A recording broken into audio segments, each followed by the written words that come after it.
So I'm going to talk to you today about what's really been a revolution over the last several years in the field of open source information. Now, open source information is basically any information that's publicly available, and it's been used for decades by intelligence services, by journalists, by all kinds of different people. But recent changes and new technology has led to a massive explosion in the amount of open source material available. I currently see it as happening in three phases. The kind of 2006 to 2010 period where we had smartphones, more connectivity, we had social media sharing platforms. Then in the 2011 period where we had the beginnings of the Arab Spring, we saw groups in different countries in the Arab world using this material and sharing it, and people such as myself analyzing this material, governments, media becoming interested in how this material was being used, and the question of verification. How do we verify this material? How do we know it's true? And what I'm going to talk to you about today in some detail is the most recent period that I see starting on July 17th, 2014, which was the day Flight MH17 was shot down over Ukraine. On that day, we had lots of material like this, photographs of a missile launcher being transported through eastern Ukraine. Now, people such as myself and other people who are online working together, sometimes not directly but indirectly, started to figure out where these were taken using a process called geolocation. Now, I'm going to take you through what that actually means using this next example. So this was actually published on July 18th by the Ukrainian Ministry of Interior. What you're seeing here is the same truck transporting a missile launcher, and it's missing a missile. Now, the Ukrainian Ministry of Interior claimed this was filmed in the town of Luhansk, but we don't take this information at face value. We want to see what we can do to confirm exactly where this was filmed. Now, how do we figure that out? Well, we need to find reference material. We need to find imagery that we can look at and say, this is the same location. So in this case, we started off with, sorry. That was a slow animation. So what we have here is a comparison between the missile launcher we saw elsewhere in eastern Ukraine on July 17th and the missile launcher we saw on July 18th. So it looks like the same truck. Now, what we could actually find of the city of Luhansk is this website which shows traffic cameras in the area, and these are all live streaming. The only problem was these cameras were turned off a week earlier by the local separatists. But what we could actually do here is look at the website, actually find the intersection that was supposedly where this video was filmed, and look at the preview imagery that had been stored on the website from a week earlier. And that gave us this image. And as you can see, it shows the intersection. It's actually from approximately the same angle that the video was filmed at, and there's various details here that are quite useful for our investigation. So, for example, we can see here this billboard has a very similar looking advertisement on it. Obviously, that's low resolution. There's lots of billboards in the world that look the same, so we need more information.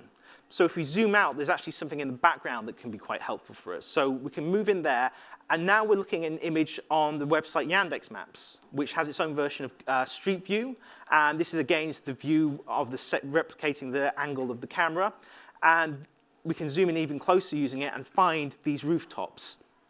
And we can actually go through and match these rooftops off to what's visible in the video. So we have the red rooftop, the silver one just in front of it, the chimney, and the silver rooftop to the right-hand side. When we look at the start of the video, we can actually see a window frame just at the very first frame of the video, and it's overlooking some trees, so we get more of an idea exactly where this camera is positioned. And what we're able to do is zoom in to the actual location it's claimed to be by the Ukrainian Ministry of Interior, and we can position the camera on Google Earth to where the position of the camera is in the video, and we can show the direction the camera is pointing. Now, we want more and more material to be absolutely sure, so what happened is after this claim was made, people in Luhansk went out and started taking photographs of the area. So this is something someone posted online on LiveJournal, and this shows those red rooftops again. They also took photographs of this utility pole, which we can compare to the utility pole that's visible in the video. And here we've had the box that covers the electronics removed, and you can actually see they're virtually identical despite the blurriness of the image. There are other matches, so for example, the curb and the sign as well. We can see it's exactly the same sign. So based off all this information from all these different sources that were being shared online, we were able to confirm exactly where this video was filmed. Now, after MH17 was shot down, kind of the whole online community started, interested in the incident, were looking for videos of these Buk missile launchers. And lots of videos were actually online, and a lot of them were from Russia. And this shows a convoy inside Russia a few weeks before MH17 was shot down. And one of these missile launchers is very interesting indeed. This particular missile launcher has some very interesting features on it. Now, if we compare this missile launch to the photograph we can see in the Paris match photograph I showed you earlier, there's a number of markings on the side of it that actually are very close to what we can see in that video. So we're comparing the two here. So first of all, although this number's been painted over, parts of the numbers still remains, and they're in exactly the same position. This is a loading marking, and these are not always painted in the same position, yet here it's identical. Here we have a burn mark, and the exhaust set's identical, and crucially, the side skirt on the side of the vehicle. Now, these side skirts are made out of a very strong rubber, and over time they get bent and damaged. And that means they create a kind of fingerprint. And you can actually compare the two fingerprints and see they're very similar. But there is one major discrepancy, which is here. Now, there's two reasons for that. Either it's not the same vehicle, or because we flattened the Paris match image, there's going to be a very significant piece of three-dimensional damage the flattening hasn't accounted for. So we can find this photograph. This is, again, from the June convoy in Russia. It's the same vehicle. And we can actually zoom in and see that piece of damage on the vehicle. On September 28th, the Joint Investigation Team into MH17 gave a press conference, and they provided additional information about the missile launcher. So we had gone through and looked at all these different missile launchers, done this side skirt analysis, found none matched, but we only had one side of the missile launcher. But the Joint Investigation Team had a new video. And in this new video, we can actually see the other side of the missile launcher, and we can compare that to another video of the missile launcher in Russia and see again it has features that match. Now, we looked at every single missile launcher we could find of this type, and none of them had this volume of the same features. There might be one or two similar features, none with the same number, none with the same side skirt.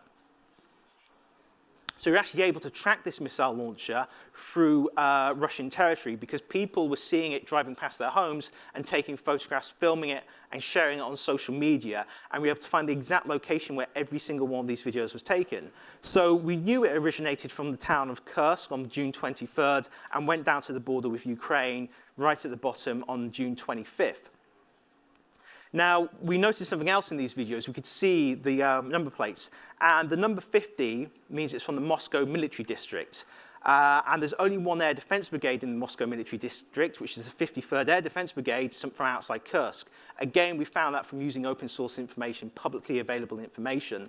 And we looked up their social media pages, because all the soldiers had social media pages. They were following the website of the 53rd Brigade, and this is one of the soldiers. He served in 2013, so he has nothing to do with MH17, but he did have the same vehicle that was in the convoy, so we could match his vehicle to the 53rd Brigade and to that convoy. So we became more and more sure that it was the 53rd Brigade. It helped that members posted stuff like this online. This is from Instagram. It's their attendance rota for one of the days, so it has a list of all the members of the brigade. So we plugged that back into social media searches, Google, and we come up with photographs like this, where they've posed together, they're mucking about, and they've tagged each other in the post. So then we just have to click on those profiles, and it leads us to more images. For example, a photograph of them in the convoy. So now we can say specific soldiers were inside that convoy transporting a missile launcher we think shot down MH17.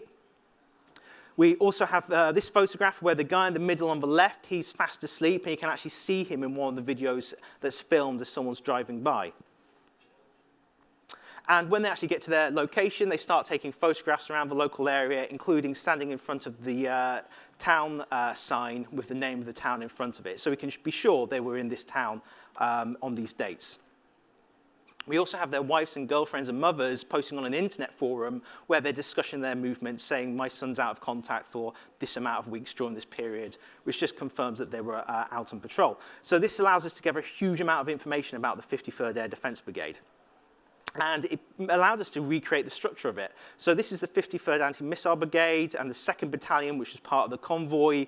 All this information we were able to pass to the Dutch police investigation. We had the names and the photographs of every single unit commander who was in that convoy. And one of those units was the one that we believe crossed the border and shot down MH17. And the Joint Investigation Team did confirm on September 28th of this year that the missile launcher did come from Russia and it did return to Russia.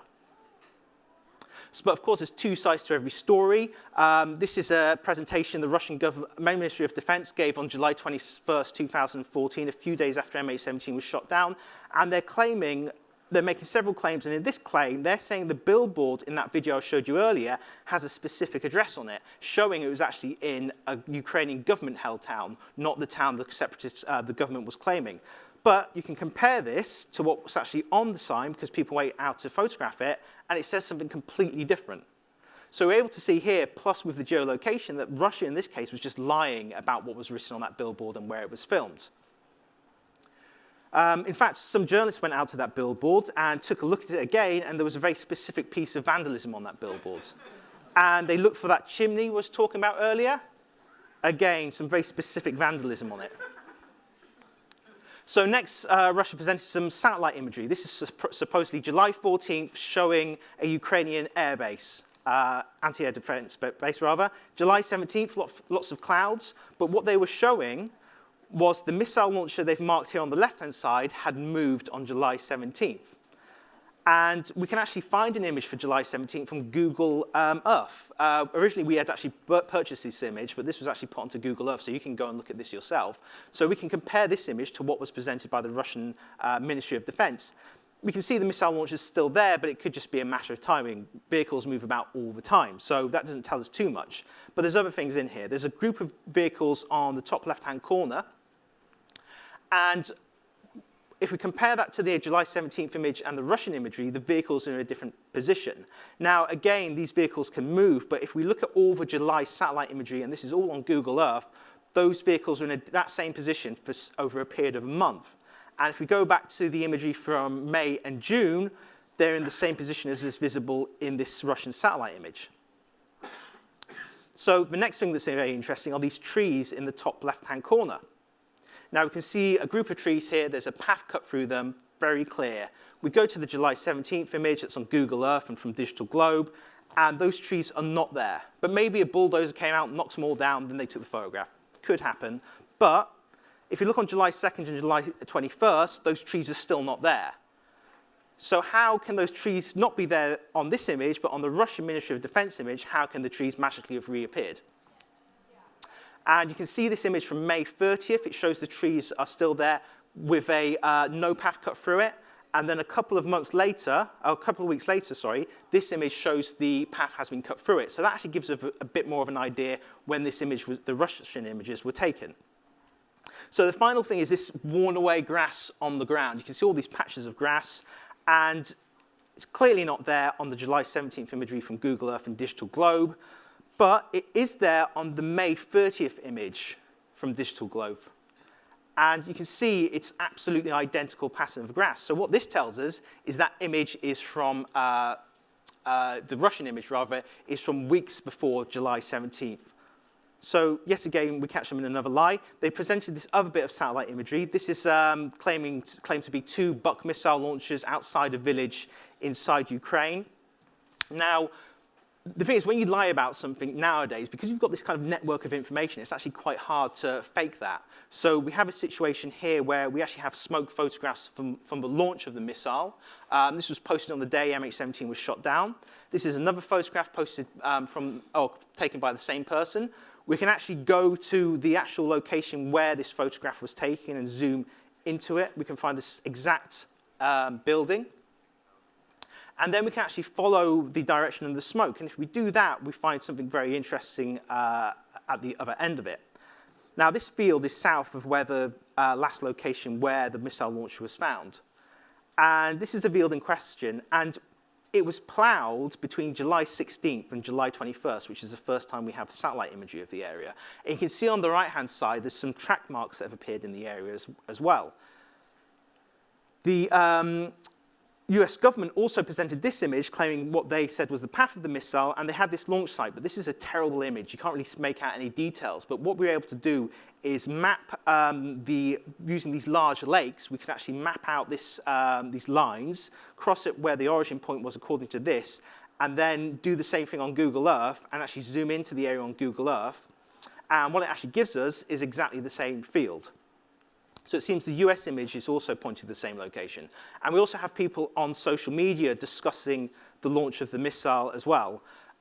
So it creates this network of information around the incident. Now, if we go back to this, and we also have this from the Joint Investigation Team showing, this was published on September 28th, showing the smoke from the launch.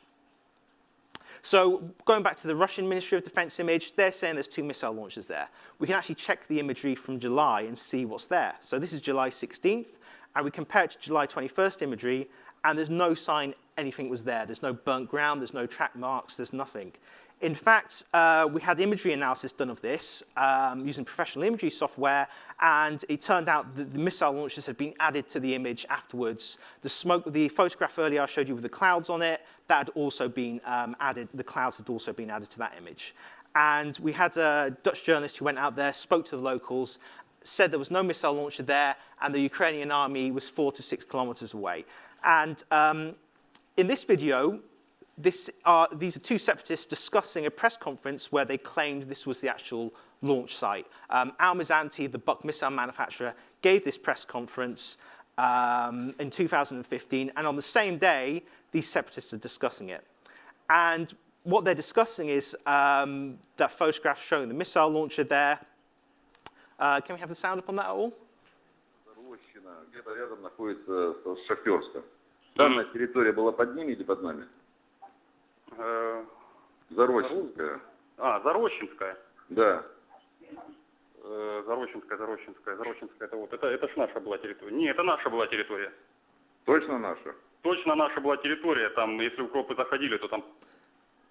So even the separatists are saying that was not under our control. Now, I've got to finish quickly because I've overrun terribly. I do apologize. But so this was another thing they introduced at the press conference. The Russian Ministry of Defense said this was the flight path of MH17. It had taken this path and taking a massive detour, kind of implying it being sent into the danger zone.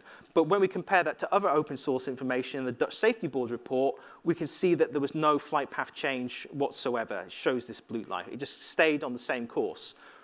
We also have the Russians claiming there was a Su-25 close to MH17, 3 to 5 kilometers away. And they did this nice little image showing it right at the center. And they also claimed this radar data showed an object near MH17 just after it had been shot down that they claimed was a jet. The thing is, 2 days before the Joint Investigation Team press conference on September 28th, Russia had found their lost radar data, and they did this presentation. And this line in the middle that's marked 0143 is MH17. But you can see here it doesn't make the course change that Russia had claimed 2 years ago. They also showed the moment MH17 is shot down. And now, rather than it being a jet, it's the debris from MH17. And this is coming from the Russian MOD. So not only do we have the Russian separatists contradicting the Russians' own story, we have the Russian MOD contradicting the Russian MOD's own story. And this is all available to us now because of this open source information. And it allows us to challenge governments. It allows us to challenge the claims of anyone, really. Oh, that's the wrong way. And we're really at a start of a period where this is just happening. This is a very fresh new thing. And we're doing it at Bellingcat. We're encouraging other people to do it. We're getting out there and training people. I hope some of you in the audience will one day do this kind of work as well.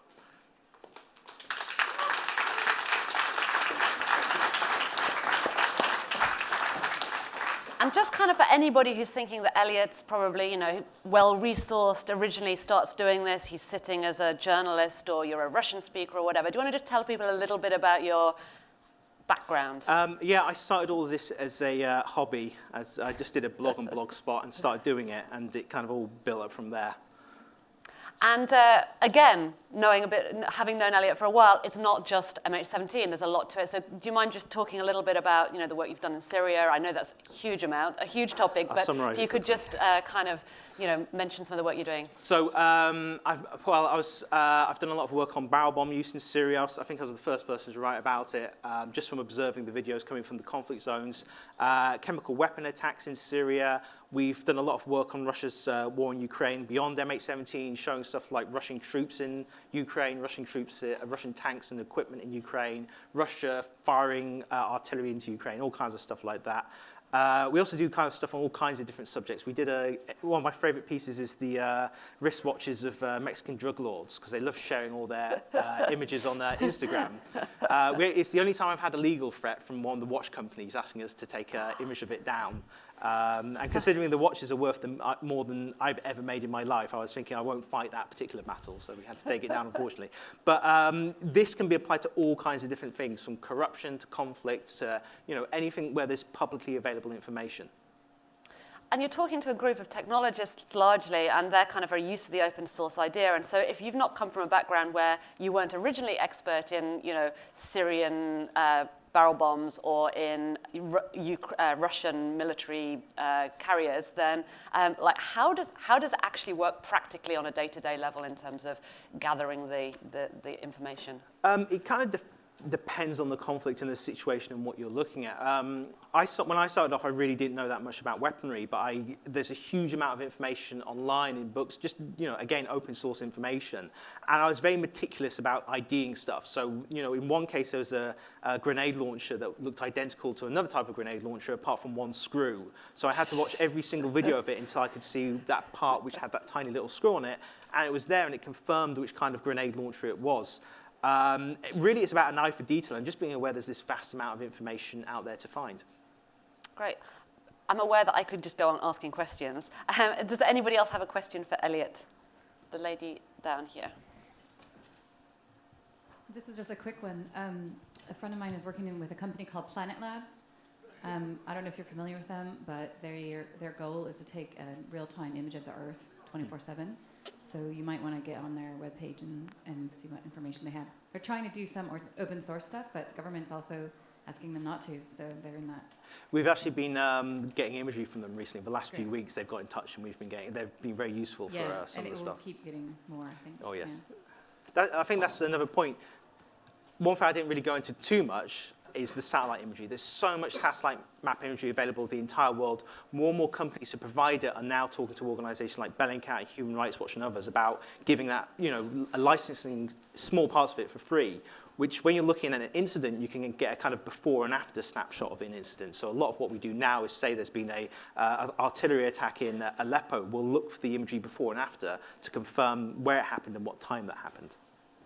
Gentleman at the front. Yeah, I know recently there were hacks at the DNCC and Hillary Clinton, Colin Powell. But I also heard that you guys have some new fans from Russia. Yeah, we were targeted by the same groups who did the DC leaks and all those hacks, Fancy Bear. And we've been informed they're linked to the Russian government. So, yeah, my email's a lot more secure than it was a few weeks ago after that. There's a lady sitting down on the floor there.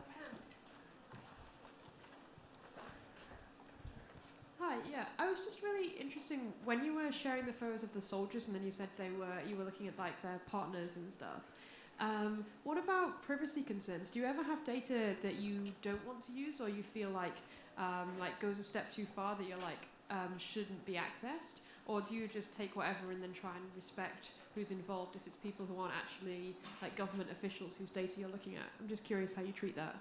Yeah, there's kind of two elements to that. One is kind of witness safety. We've had instances where we've found material, and we kind of do a sense check of if this is useful to us and it would annoy a local group, maybe rebels or anything like that, and we publish that online, would that then be able to be used to identify the person? And we've had stuff that we've not been able to publish because it would be take 5 minutes to figure out who it was and where they lived. There's one example where we have some footage we can't use because you can easily find other videos by the other guy, the same guy, and in one video he's actually driving along and you can see his face and he gives his full name and address, and you can find him easily. With the case of those soldiers, we looked through probably thousands of social media profiles, trying to figure out who was who. It's like click on every link, read every post, look at every single picture, and then if anyone's liked it, look at that and just do loads of that. We kind of balance it against, we avoid publishing any photographs of family members or stuff like that. Although we do balance that against, we're talking about people who could have been involved with shooting down a passenger airline full of 298 people, so we have to balance it against that. But we published 2 versions of that report. It's about 120 pages long, the full version, and that went to the Dutch police, and that had all the uncensored information, and the version we put online had everything censored as you saw there. But they're 2 very lengthy reports with lots of details. Second row here. So, insensitive question, but how do you make money out of this? That's a very good question I ask every day of my life. Currently, we rely on foundations and donors, or not that many foundations and donors, unfortunately. It's kind of cheap to do this, but if you want to do a lot and full time, you do have to have quite a bit of money. Because one thing I found, we have a team of volunteers, and they're very good open source investigators. And there's private companies who do this, private detective agencies and threat analysis companies, and they're always trying to poach members of my team, and that's happened several times. So it's kind of a race against time about me getting enough funding to hire the people everyone else wants to fund and actually pay them enough that, they're very competitive salaries as well, unfortunately for me. So it's good for the people who get hired, but not so good for me. So that's an international network of people sitting in different countries, or Arabic speakers, Russian speakers, Ukrainian speakers. We have Russians, Ukrainians, Finnish people, Dutch people, Americans, all kinds of languages and experiences. And we kind of all combine that and work together. And that's how we come up with some of our more interesting findings. Great. Any other questions? Just checking there's none. So you've got a very full room here, Eliot. So let's thank Eliot for his hugely impressive work.